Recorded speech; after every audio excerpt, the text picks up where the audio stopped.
Ladies and gentlemen, a splendid morning to all of you. As we embark on this memorable day, I kindly request everyone to find the seats, ensuring your phones on a silent mode for an uninterrupted experience. Thank you in advance for your kind cooperation. A warm welcome to each of you on behalf of IIF Chennai chapter. Your presence at 6th IN Symposium is in celebration of 38th chapter day is truly valued. Your commitment to joining us today amid your busy schedules is commendable. Now let us acknowledge the distinguished individuals joining us on stage. We welcome Mr. P. Sendil Kumar, Honorary Secretary of Chennai Chapter, to accompany Mr. R. Palanimurugan, Secretary Southern Region of IIF, onto the stage, please.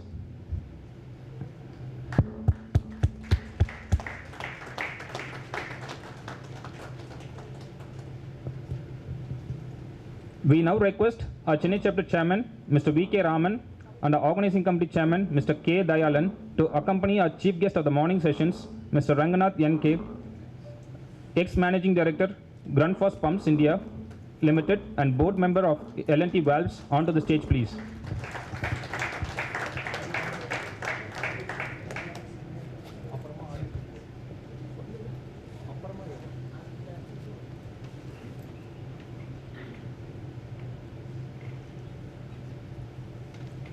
Thank you, sirs. As we seek the blessings of the Almighty for a successful day, we begin by honoring our traditions. Let us start the day on a harmonious note with the Tamil Thai Vaalthu.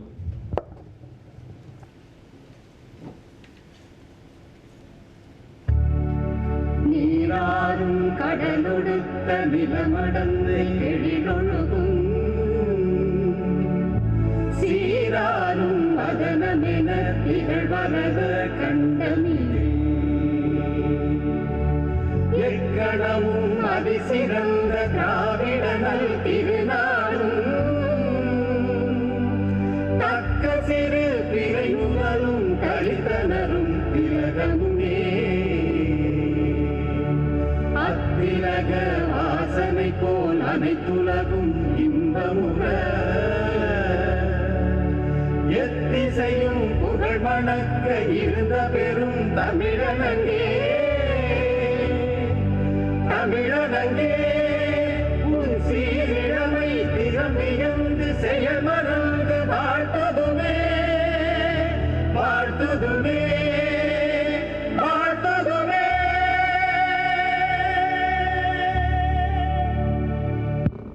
Kuthuvilakku marks the traditional beginning of this event. We invite our distinguished dignitaries on the dais and the esteemed senior members present with us today to kindle the lamps, setting the tone for a grand and prosperous event.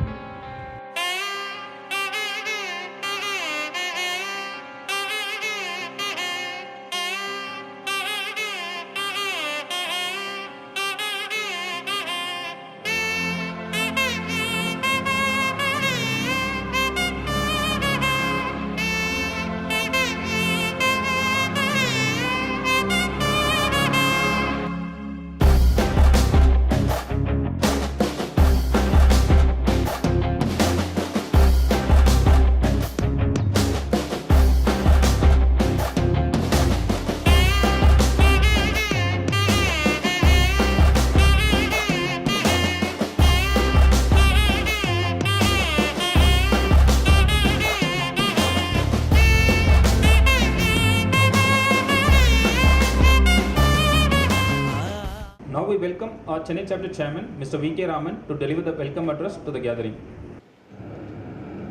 Good morning, ladies and gentlemen and fellow Foundrymen.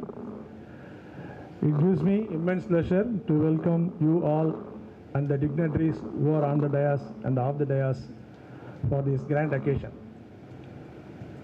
The glorious and more active Chennai chapter was inaugurated in the year 1985, and the founder chairman was none other than Mr. T.V.K. Kidao.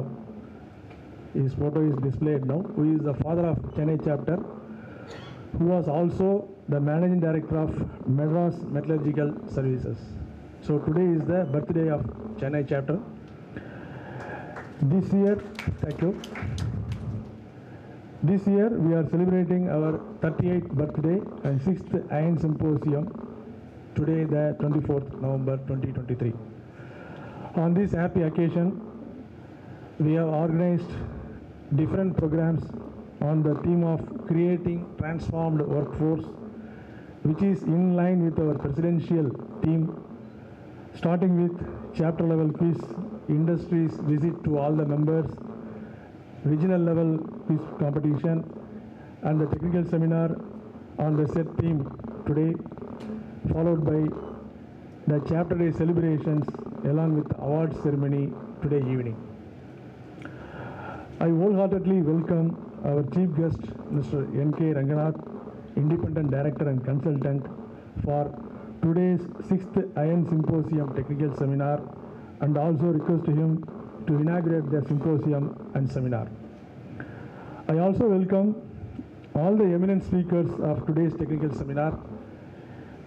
Ms. G. Priyadarshini, Emotional Intelligence Coach, Founder, Authentic Being. Mr. J. Balasubramanian, Head Analytics AINET, Ashok Leyland. Mr. Sundip Bor, Solution Manager, Ferrous Coatings, Cosico, India. Mr. Rajmohan Vadiyadagan, National Sales Head, Allied Refractory. Mr. T.S. Raf, Chief Operating Officer, Madras Engineering Industries, Foundry Division. I also welcome the Foundry heads and professionals, distinguished delegates, Foundry raw material suppliers, Foundry equipment manufacturers, service providers, past presidents of IIF, national, regional, chapter, past and current office bearers and council members of IIF, the organizing committee team, and of course, all my fellow Foundrymen for the day-long technical seminar today. Our organizing committee chairman, Mr. K. Dayalan, Chief Executive Officer of KK Engineering, has meticulously planned all the activities and guided us for the successful execution of the planned events. And now I request Dayalan sir to elaborate the significance of the chapter day events in detail to this August gathering. Once again, I welcome you all for this wonderful and vibrant event. Thanking you one and all. Thank you very much. I am sure all of you are curious to know more about the 6th Iron Symposium and the 38th Chapter Day celebrations. We now request our organizing committee chairman, Mr. K. Dayalan, to brief us about this year's 6th Iron Symposium and 38th Chapter Day celebrations 2023 to the gathering. Thank you, Rajmohan. Dear fellow Foundrymen, good morning everyone. We are delighted to have an enthusiastic professional with a creative mind among us as chief guest for this 38th Chapter Day celebrations, Mr. Ranganath N.K, ex-Managing Director of Grundfos Pumps India Private Limited, and requesting him to inaugurate the 6th Iron Symposium. We are truly delighted with your presence, sir, and wholeheartedly thanking you for accepting our invitation and coming over to grace the occasion.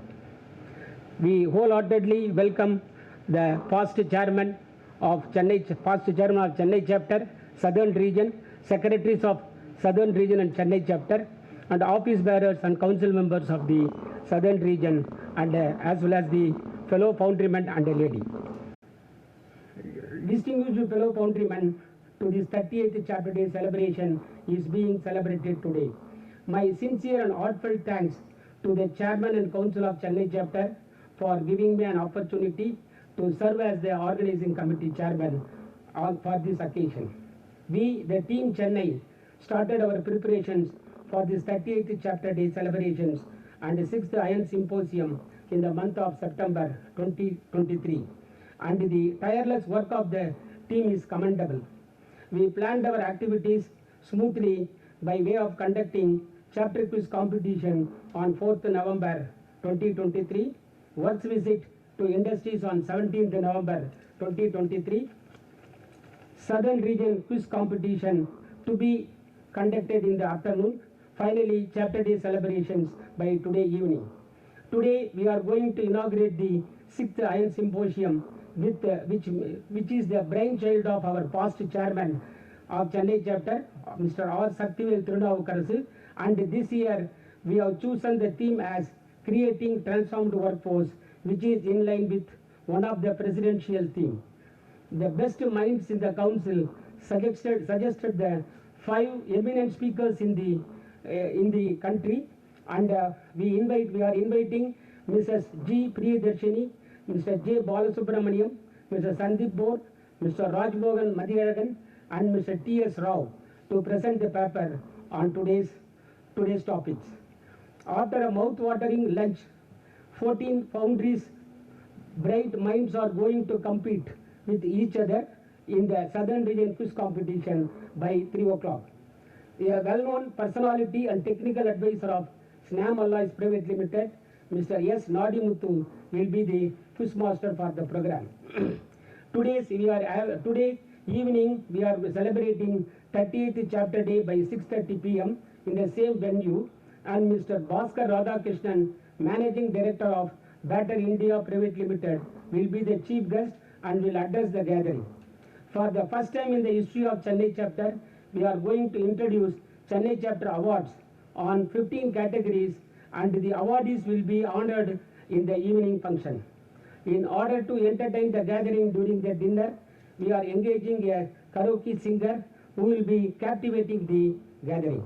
On behalf of the Council of Chennai chapter and organizing team, we welcome one and all and go in the evening with greater knowledge and cherished memories. Once again, thanks for the opportunity. Thank you very much. Chief guest for the morning sessions, Mr. N.K Ranganath, former Managing Director of Grand First Pumps India Limited, brings a wealth of experience to share with us today. Let me invite Mr. R. Palanimurugan, Secretary Southern Region IIF, to introduce our chief guest to the audience. Fellow Foundrymen, it's my immense pleasure to introduce the chief guest of today's function, Mr. N.K Ranganath, ex-Managing Director of Grand Force Pumps India Private Limited. He was the Managing Director of Grand Force Pumps India Private Limited from its inception in 1998 to 2020. He is from the 1980 batch of XLRI Business Management, and he is also a mechanical engineering graduate from Guindy College of Engineering, and he has worked in manufacturing and projects both in India and abroad. He has been the past president of the Madras Management Association, with whom I think IIF also tied up with for management program, and he is the past chairman of Tamil Nadu Council of CAI and past chairman of Alliance for an Energy Efficient Economy.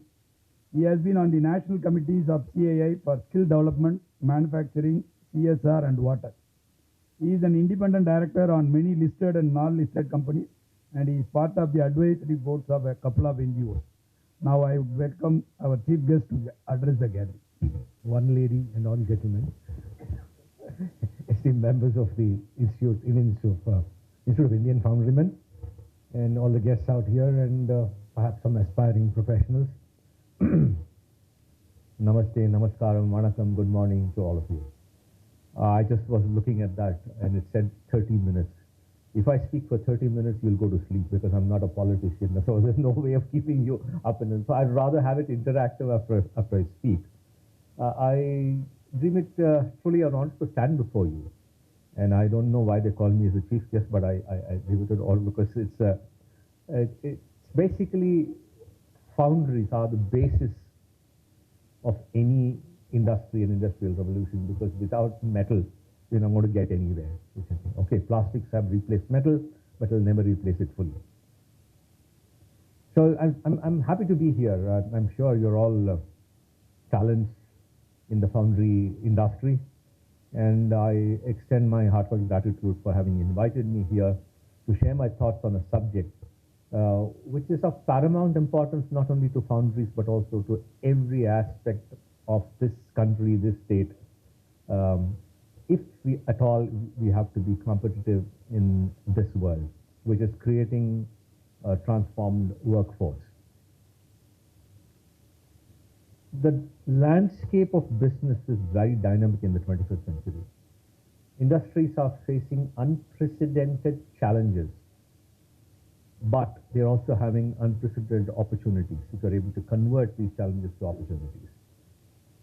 The foundry sector is a cornerstone of all of our industrial progress, especially in India. I find that there's a lot of export. I come from the pump business and the valve business. most of the world is buying from India other than China. And now after the issues with China, most of them have the mindset to move to India. But I'm not going to dwell on the differences between foundries and in China and India, but we have to learn a lot from China. If at all you visited foundries in China, I would advise you to talk to your bosses, or if your bosses, to go and visit some of them. Because when we started up working with foundries in India, we just took them to the foundries that we work with China and said, have a look. Can you believe that the first one I visited, the floor had an epoxy floor. It's a sand casting foundry, and the floor was so clean. I was shocked. I said, how do you do this? Because this is the way we have to be internationally competitive. We have to be clean. We have to be clear. And the first time I went to a foundry in Coimbatore, I had a cultural shock because it was dust all over the place. We are good. We are better than Chinese when it comes to low volumes, high skills, but the Chinese beat us hollow when it is not very highly skilled and we need volume, because they have economies of scale. Actually, when we started looking at foundries in India, we found that we could get lost wax castings in stainless steel, low batches, high amount of what you call complexity, at 30% lower than what the Chinese could produce. So there is a lesson there that we can if we want to, and that's where we need to transform the workforce to something that is really capable of achieving the potential that China has. I'm not saying it's the workforce that is a problem, it's our environment that is the problem. I'll give you another example. We have problems of productivity in India in our factories, in Runfors, which I was handling.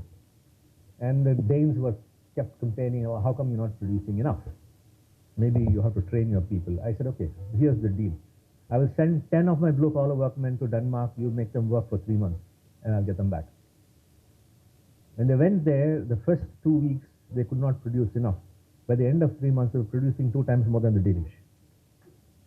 So we have it in us. We haven't given them, the people, the ecosystem to work with.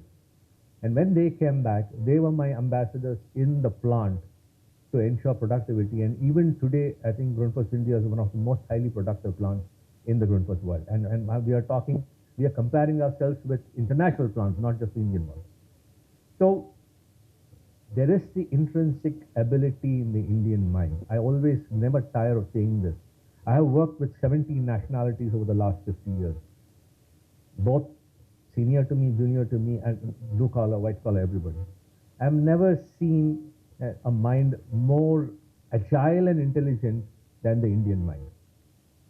But as they say in our religion and the Eastern religion, you know, positives and negatives go together. I've never seen a more indisciplined mind than the Indian. All that we need to do is to change that little aspect, and you will see. You know, in Tamil they say, paathukalam. In Kannada, adjust maadi. And you go to North, jugaad kar denge. That's our difficulty. We are agile. We come with patchy solutions, but we don't have a process to put them into a real process to make a good thing out of it. So I was reading a book by one of the ex-directors of Tata Sons, and he described a professional. All of you think you're professionals, right? We are professionals. Even if you own a company, you're still a professional. You have to run it professionally. He told me the best professionals he has seen is a person who picks up dead bodies in a hospital in Bangalore and buries them,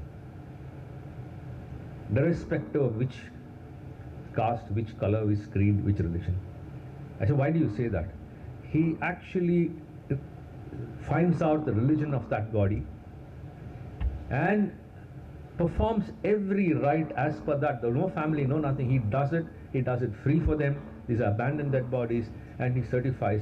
So a person who certifies or does the best of his ability is the right professional. As long as we have a quality control department overlooking us, we are not professional enough. Why do we need a quality control department if we are self-certifying that this is the best that we can do? There are changes that have to come about in our workforce to ensure that we are really achieving the potential that this country has. We have another issue in this country, and it's plus and minus. We are very democratic. China doesn't. In China, if you tell somebody do it, he will do it. or he or she. In India, if you say do it, you say why. So this why is a good thing, but don't go about changing processes because you think it is good, because 100 others have agreed upon that, even if it is the wrong process. The moment we get some process orientation, say, okay, fine, we suggest that we change the process, we sit together and ensure everybody does that, and we agree upon a new process. Please do not go change something in between because you don't know how it is connected to the rest of the world. So that's very important. So the need for a transformed workforce becomes more evident than ever in the 21st century. Why? Because we have to navigate through complexities which rapidly change every day. What was yesterday is not today in this world. When I was a young kid, 5 years, 6 years didn't matter. 5 months and 6 months matter in this world. Business has changed. So let's look at what is happening. What people call Industry 4.0, or you can call it the fourth industrial revolution if you want. There's a fusion of digital, physical, and even biological technologies, which is why I like this fellow Nityananda. Have you heard him? Because I have a good laugh whenever I meet him. But he talks of physics, of biology, of chemistry and all that. But actually, if you sift it out, see what is happening today. The digital, physical and the biological world are coming together. Gone are the days when they were separate. It's reshaping industry at an unprecedented pace. Give you an example.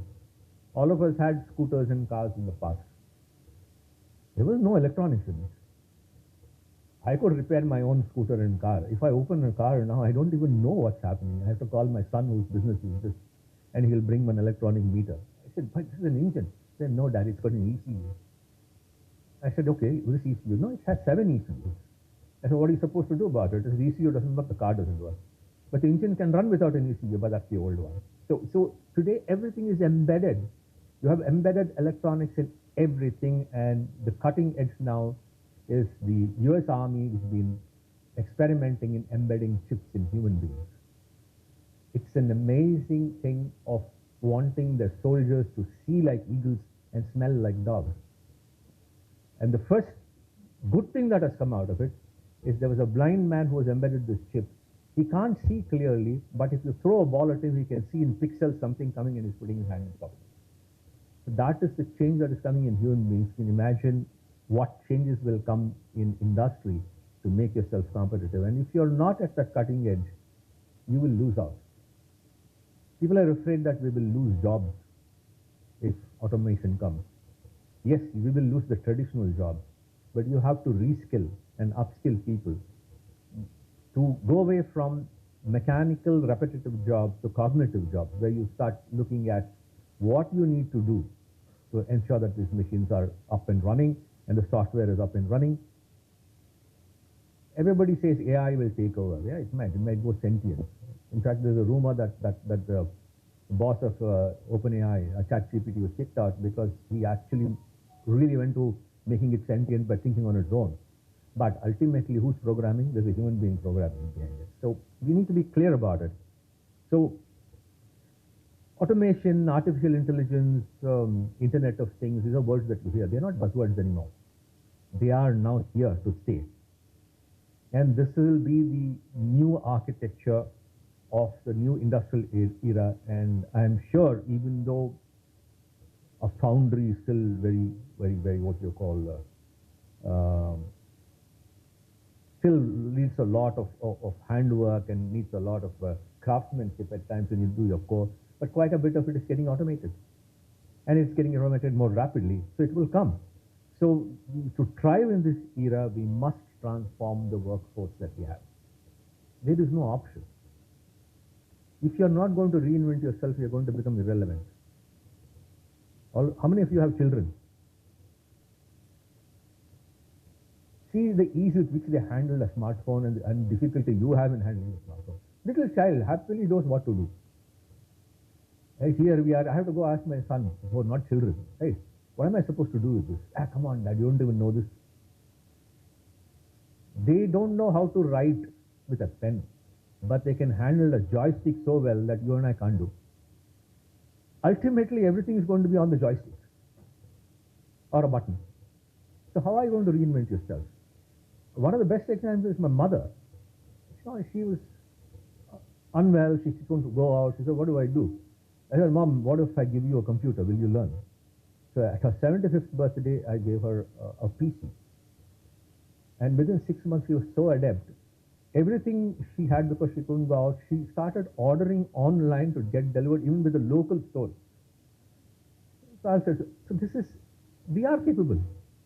And by the time she was 75 or something, no, by the time she was 80, she gave up her computer. It's all iPad. And you're connected with the world. You see the world. So if you are not taking cues from that and say, I'm going to improve my industry, I'm going to sit where I am, not as managers of the industry, but as people who work, both blue collar and white collar, if you're not going to make a change, and if you're not enabling that change, you're going to be left behind. And that's the thing that we need to see. So let me look at a few things that are important. One is education. I'm not talking of education of going to class, reading a book, writing your exam, and coming out dumber than you entered. And that's our education system. I've been telling this even to the ministries. You put bright young children through school, they're still bright, then you put them through college, you dumb them down completely, and you bring them out and they can't be employed. I'm talking of education which transcends the traditional boundaries. Education with an inquiring mind. Where are we using, what are we thinking about? Some of you may be engineers, or most of you may be engineers. How much of engineering did you ever use or knew where to use when you did engineering? We didn't. And Ramesh and I are we passed out in 1978. And we went later to our College of Engineering, Gindi, and the workshop is still the same, what was 50 years ago. I said, what is the point? So it's important that we look at very critical thinking, and there is a certain issue there in the Indian context. We always had this, boss is always right, we can never question the boss, and the bosses also react badly if you question. The first thing is to break that. First thing is to break that. What is the point in all this power distance? I always kept telling my people, and I had a difficult time breaking that in front first. I am not your boss because I know everything. There's an hierarchy. If there is a crisis, then I am the boss to make sure that all you guys are thought of well. If not, you are the boss to make sure everything is right. You tell me what to do because you know best you're right, you're doing the work. Took some time to get them to work, but it was a transformed workforce. I'll give you examples. I was walking out and there was this 10th standard pass maintenance person called Satish. He still works for Grundfos. Sir, oru nimisham irka? I said, yeah. I was walking out and the light paranga. I said, I've always seen the lights in the thing, the same light in the car park. No, sir, it is all LEDs. This was years ago when LEDs were just new. I said, yeah, wonderful, LEDs, so you're saving money. Why didn't you go solar? Solar போட்டுக்கலாமேப்பா. இல்லை sir, யோசனை பண்ணேன், இன்ஜினியரை கூப்பிட்டேன், ROA work பண்ணோம், ROA சரி வரல. I was blown. My 10th standard pass guy who's doing maintenance is talking ROI to the managing director of the company. I said, this is the day that I'm really happy about, because there is a certain amount of transformation in them, and they are thinking about what we need to do for the company. And what is good for collective is good for individual. Sometimes we don't think about that. So this is very important, that we need to transform in this new industrial era, the entire workforce to be agile, to be innovative, I think there's something written there, and also to be resilient. Why agile? Lot of changes happening. Can you think on the fly? That is one, agility to move. Why innovative? Because there's so many constraints. You have to be innovative to move forward. The biggest constraint would be price in many of the areas. I'm sure all these managers who are running would be wondering how to get the right price. So how are you going to be innovative? Resilient. Things hit you. When COVID hit, you go to the US. I went to the US last September. It's like a third world country. They're not able to revive themselves. Especially the Midwest, where the big cities are somehow managing, but they can't get people back to work. They don't have enough people. Systems don't work. We were more resilient. Why? Because we're used to all kinds of things. In India, things come no, we're not used to sort of a steady stuff. So we are. Europe, you could predict the price of butter 25 years from now. I work for a Danish company. Last 2 years, there are inflation rates that really has sort of, they don't know what to do. And what is the inflation rate? 5%. Our inflations are 5% always. We were at 20, 15, 20 and all at one point of time. So we used to it. So use that ability to make sure that you do better. So education is one. So continuous upskilling and reskilling of yourself. For me, education is not going to school or college and getting a degree. I get educated every day when I speak to you, and I speak to them when somebody speaks to me. I'm constantly looking at what I can do better than what I did yesterday and what I can learn from diverse places. I don't have to learn only from Foundry people. Again, an example. At one point of time, do you know pizza delivery in 39 minutes for free? Have you seen? I think Domino's had that, or 37 minutes. So I asked my service guy. A service call comes. Service in 1 hour or free. Can you do? Because I found that phenomenal. I mean, if you can't do it 1 hour, I'll give it to you free. So I said, sir, what are you talking? That is pizza. I said, so what? I give you a scooter, I give you a van, whatever you want. A call comes within the city, finish it in 1 hour. Because which customer, domestic customer, not industry. Industry, there are enough people, you have a, what you call department is maintenance. Sitting in your house, your pump stops working, you don't have water, will you wait? You can be without electricity, you can't be without water. So these are things that you have to challenge yourself. So continuous upskilling. So as a members of the foundry industry, embracing new technologies is very important. And staying updated with the latest advancement, it's not a choice, it is a necessity. So please keep yourself updated. The next one, other than education, is diversity and inclusion. I know how diverse the foundry industry is. One lady sitting here, not from the and that's the same with industries, mostly in the pump industry too, except one city called Coimbatore. It's what a pleasure to go to that city. First of all, people are very dynamic, very entrepreneurial, and most of the workforce is women. India cannot grow if 50% of our people are sitting at home looking after children. And that is also important. But we need to find a way. Again, 20 years ago, when two of my colleagues, young ladies who had got married, when they came to Grundfos, they had children, sir, we have to quit because it will take care of our child. I said, what does it take to take care of your child? No, we have to be at home. I said, take a laptop. We will give you one. You sit at home and work. Work from home for us started then. Don't come to the office. Don't come for 2 years, 3 years, I don't care. You're a bright person. You know what you do. Why are you giving up your career? So they did that. They're still working for Grundfos and they still make fun of me. Sir, you're too smart a guy. You said, I'm working part-time, I'll give you part salary. But we did full-time work sitting at home only as part-time, so we're more efficient. But you paid us part salary. I said, what's your call? But it's important to engage them. It's important to have various perspectives. It's important to have some amount of dissent. When I say dissent, not fight, not being disagreeable. But if everybody says yes to the boss, you're not going to progress. There has to be diversity in thought, diversity in people, diversity in gender, and that is very, very important. That's not a moral imperative. It's a strategic advantage. Important for you. When you deal with export, you need to know the culture of that person. You can't deal with the Indian way. I was just telling her how different it is. I used to deal with Danish people all the time, and I had no issues, but a lot of my people had issues. Because why? Both thought they spoke English, but the Tamilians spoke Tanglish and the Danish spoke Danglish. And this did not meet. The words were so different. So you need to understand cultures, you need to have the diversity to sort of move forward. So, again I said, it's not a choice, it's a necessity. And we need to create in us and in everyone, regardless of the background, whether it is what you call financial background or religious background or whatever caste, you need to create the thing that you are a valued colleague and employee of the organization. And how do you create that feeling? By giving you a little bit of empowerment and valuing your contribution. I can go on giving you many examples, but tell me the time. No? Sort of. One of the things that we did with the blue collar work, okay, till today, touch wood, there is no union in Grundfos. Outside people came, they threw them out. Why? We have an open culture. The blue collar chaps, we have open culture, we don't need you. What did we do? We said, you are owners of this. We are as much employees as you are. You come up with solutions where we can do better.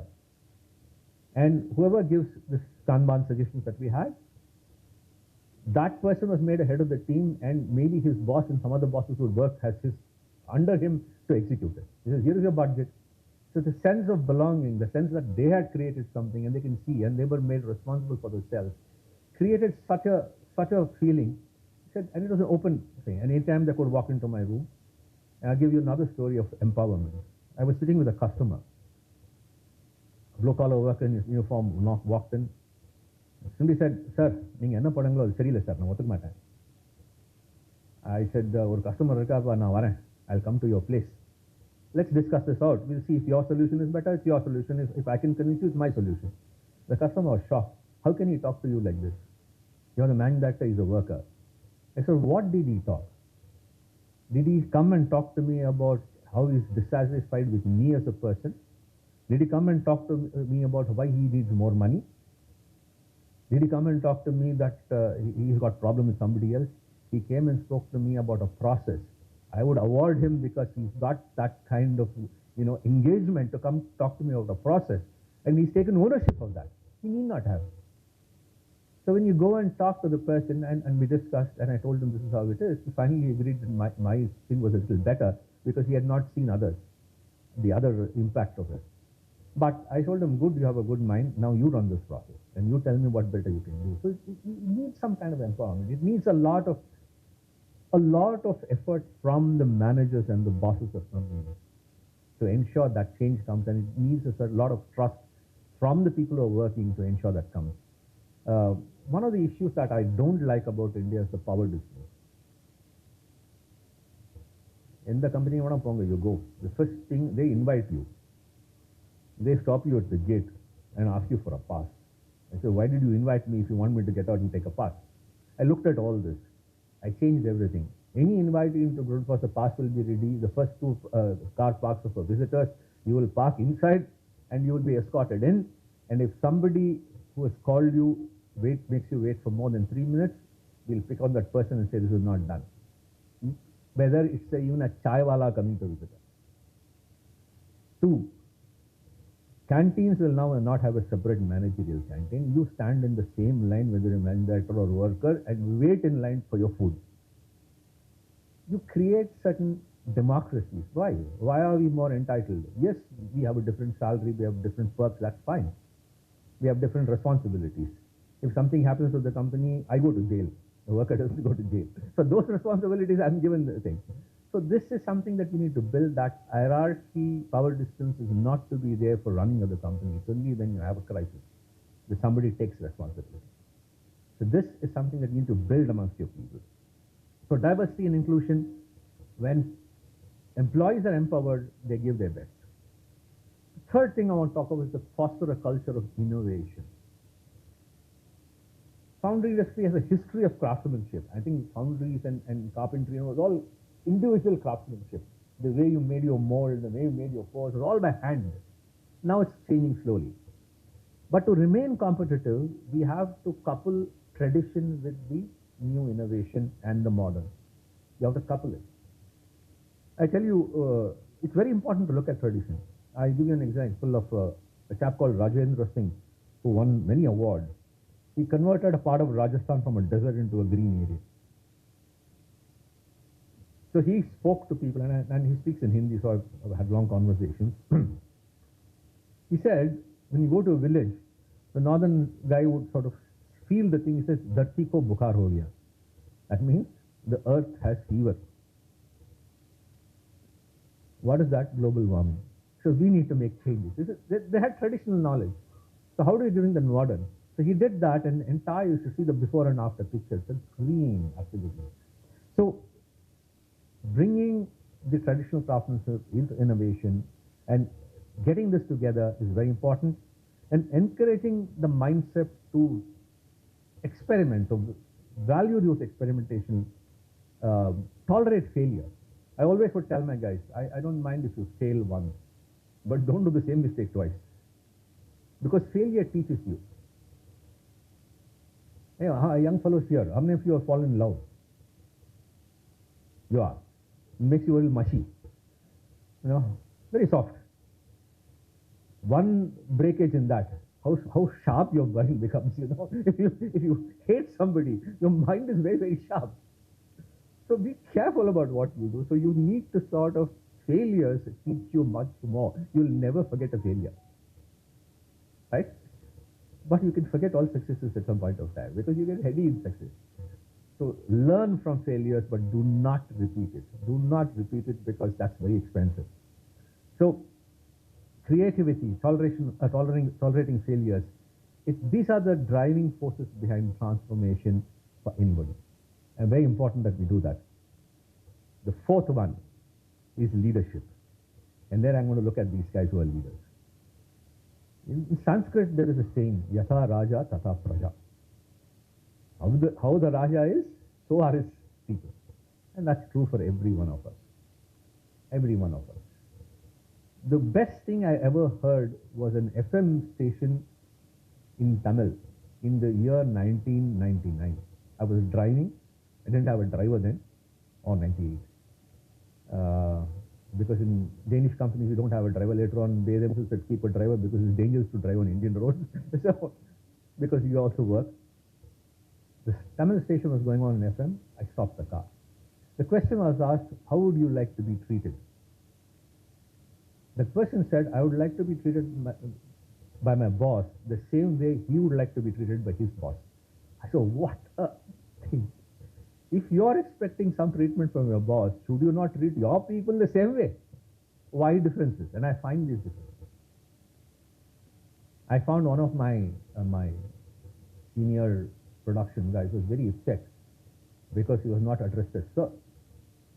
And I was encouraging my people, no, don't talk to me as sir. I have a name. Please call me by my name and nobody. And he was very upset that he was not being saluted by the people, by the security, and the people didn't stand up and say good morning. And here he found me, he said, if you stand up and say good morning when I walk by, you're not focusing on your work, you're focusing on me. Sorry, that doesn't work for me. You take care of your work. If I have something, I'll come to you.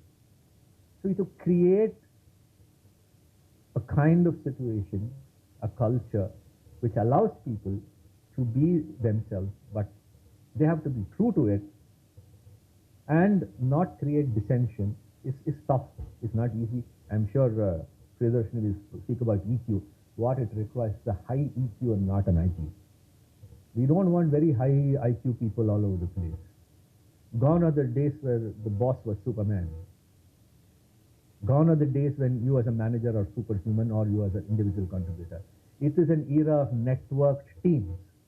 I know something, you know something, I have a weakness, you have a plus point, and that let's work together, let's get the job done. You need to work together.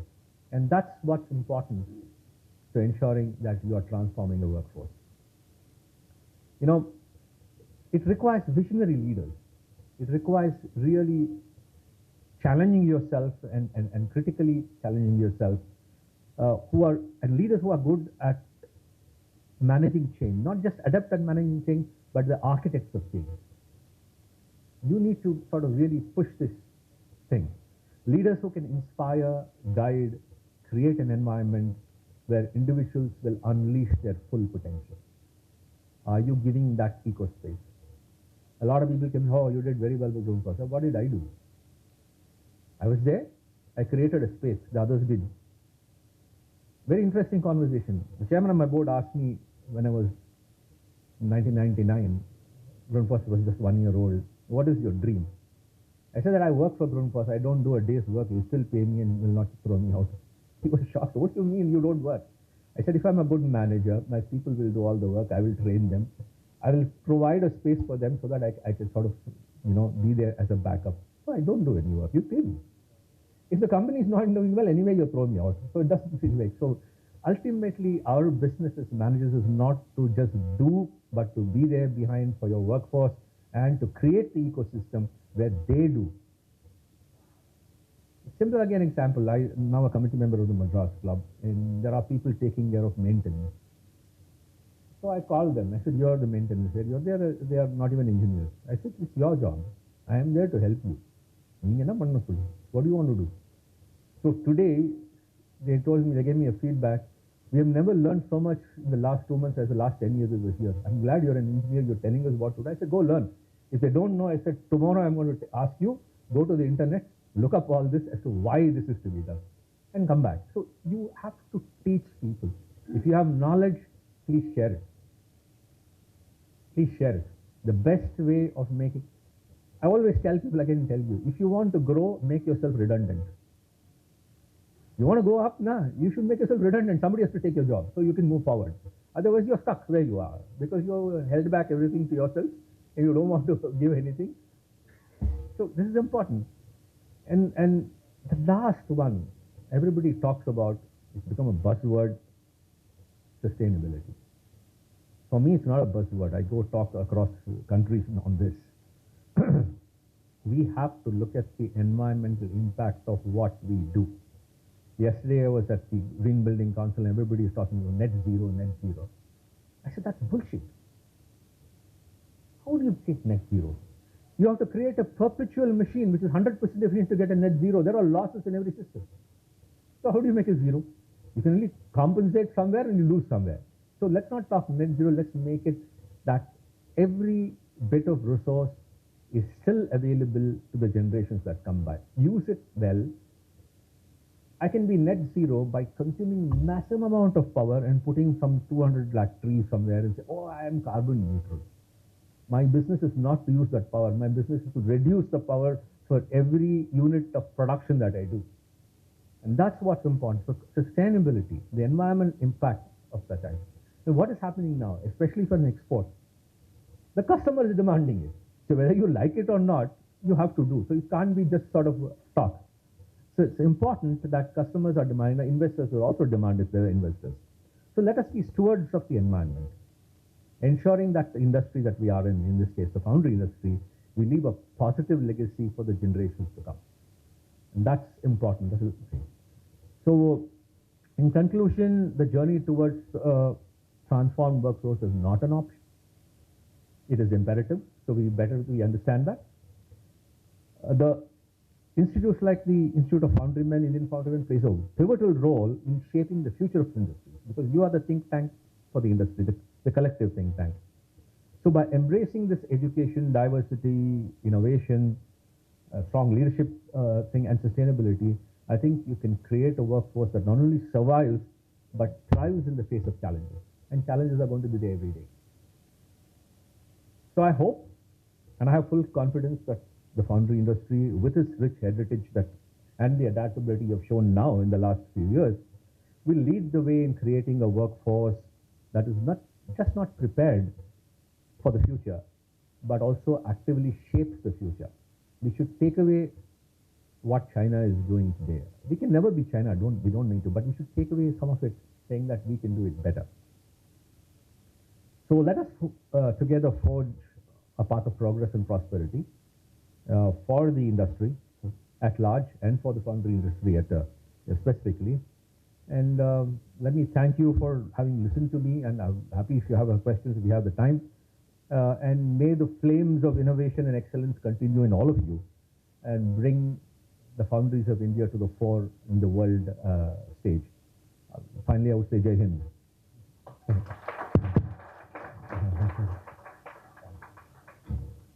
Thanks to you, sir, for bringing us your experience and sharing your views, how important it is to transform the workforce and upskilling us, for being world-class leaders with great examples, and also telling us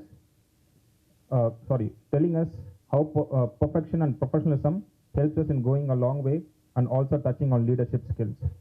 We now invite Mr. K. Dayalan, Organizing Committee Chairman, to felicitate our chief guest with a traditional Angavastram, and Mr. Sundaresan, Senior Vice President, Brakes India Foundry Division, with a memento.